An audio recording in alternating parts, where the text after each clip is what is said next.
అసలు పవన్ కళ్యాణ్ గారి గురించి నోటుకు వచ్చినట్టు మాట్లాడటానికి నిజంగా ఆయన చేస్తున్న పనికి ఆయన పనిని ఆయన్ని చూసి ఆయన విధానం కూడా చూసి నోటుకు వచ్చినట్టు ఎట్లా మాట్లాడుతున్నారు అంటే ఒక్కొక్కసారి వాళ్ళ మీద ఎంత కోపం వచ్చినా సరే మనకంటూ ఒక పద్ధతి ఉంటుంది కదా అని చెప్పి ఏమీ అనలేని పరిస్థితి. నిన్న అన్నాలెజోనో వగరు ఏం చేశారంటే ఒక పాప పిక్, ఆ పిక్ కింద ఏముందంటే deputy CM Pawan Kalyan AP government ఏదో ఉంది దాని కింద. అయితే దానికి సంబంధించి ఒక వీడియో చూసాను నేను మార్నింగ్. ఏంటంటే పవన్ కళ్యాణ్కి ఇంకో కూతురా, ఇది ఎక్కడ నాటిన విత్తనమో ఏదో ఇట్లా ఇష్టం వచ్చినట్టు మాట్లాడారు. అసలు ఒక పిల్లని ఆదుకున్న వ్యక్తి, దాత, తండ్రి ఇట్లా అనుకోవాలి కానీ అసలు విత్తనాలు ఏంటి, నాటడం ఏంటి, అసలు నోరు ఉందా? అసలు ఎలా మాట్లాడతారు అసలు? చెప్పండి. అలా కావాలి అనుకుంటే ఈ రాజకీయాల్లోకి రావాలి ఆయన? చెప్పండి. ఆయనకి చూడని సుఖాలా, ఆయనకి తెలియని డబ్బా, లేకపోతే ఇంకేమిటి చెప్పండి. ఇష్టం వచ్చినట్టు మాట్లాడడానికి ఎట్లా ఉంటుంది? అన్నాలెజోనో గారు నిన్న ఇన్స్టాలో పెట్టారు ఒక ఫోటో. మరి ఆవిడ డీటెయిల్స్ అయితే చెప్పలేదు. ఇంతలోపే ఊహాగానాలు. పవన్ కళ్యాణ్ వాళ్ళ కూతురా, ఎక్కడ వేసిన విత్తనం, ఎందుకు ఈ మాటలు? ఇప్పుడు ఆయన్ని వ్యక్తిగతంగా తిట్టాలి అనుకుంటే ఎలా తిట్టాలి?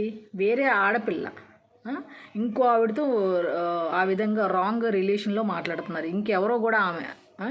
అసలు ఎందుకు అట్లాగా? అంత ఖాళీగా ఏం లేరు.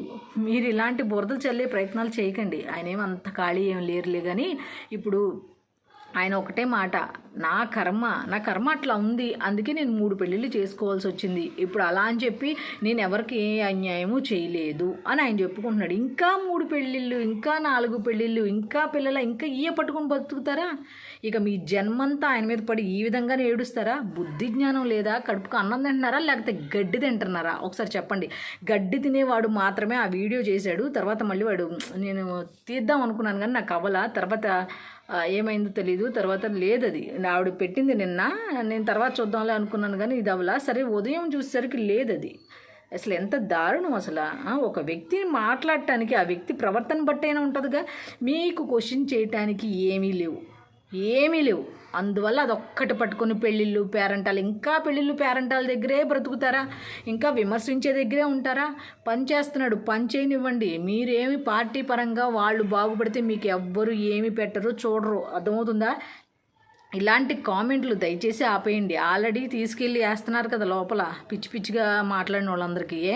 అది మీ దాకా రావాలా ఏంటి? అయినా చూసైనా బుద్ధి తెచ్చుకోవాలిగా. బుద్ధి రాదు, మీకు ఎవ్వరికి కూడా బుద్ధి రాదు. మామూలుగా మాట్లాడండి. మాట్లాడితే అలాంటి పిచ్చి మాటలు ఎందుకు చెప్పండి?